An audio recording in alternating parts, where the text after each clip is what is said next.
ito ay rated SPG, striktong patnubay at gabay ng magulang ang kailangan.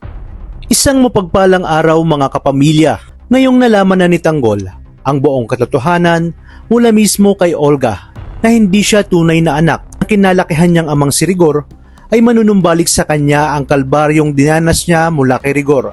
Dahil simula pa lang ng bata siya ay labis na ang pagmamalupit nito sa kanya. Nasa critical man ang kanyang kalagayan ay mapapansing tumulo ang kanyang mga luha.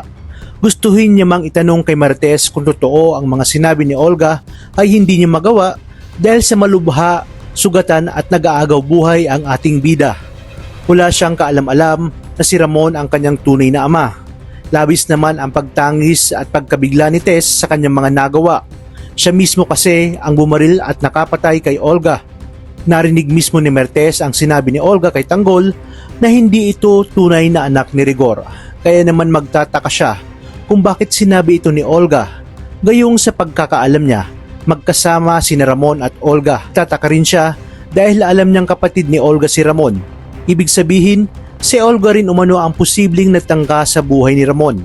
Di nagtagal ay ipinatawag si Marites ng doktor para sabihing maraming dugo ang nawala kay Tanggol. Kaya kinakailangan itong masalina ng dugo sa lalong madaling panahon. Wala na rin kaparehong dugo si Tanggol sa blood bank, hindi rin kapareho ng dugo ni Tanggol si Marites, maging ang mga kapatid nitong sina Santino at David. Isa lang ang posibleng makatulong kay Tanggol, at ito ay walang iba kundi ang kanyang tunay na ama na si Ramon. Agad niya ngang tinawagan si Ramon upang sabihin na nasa kritikal na kalagayan ang anak nilang si Tanggol, at dahil ito sa kapatid nitong si Olga, kaya nalagay sa panganib si Tanggol.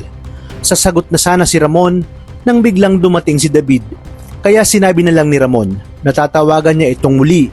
Dito na nagsimulang magduda si Ramon kay David. Ibig sabihin, hindi niya anak ang kinakasama niya ngayon at nagpapanggap lang ito. Gumawa siya ng paraan upang hindi makahalata si David. Sinabi niya na katransaksyon nila sa negosyo ang tumawag at kailangan niya itong puntahan ng personal. Muli niyang tinawagan si Marites upang kumpirmahin kung talagang anak nila ang sinasabi nitong nasa kritikal. Ayon kay Ramon, nasa mansyon si Tanggol. Kaya dito naguluhan din si Marites. Malakas na ang kutob ni Ramon kaya dali-dali niyang pinuntahan si Marites at dito bumungad sa kanya ang walang malay at duguan na si Tanggol. Gulat na gulat siya nang makita si Tanggol at hindi umano siya nagkamali sa kanyang mga kutob. Agad niyang sinabi kay Marites na impostor ang Tanggol na nasa mansyon at kailangan niyang balikan ito.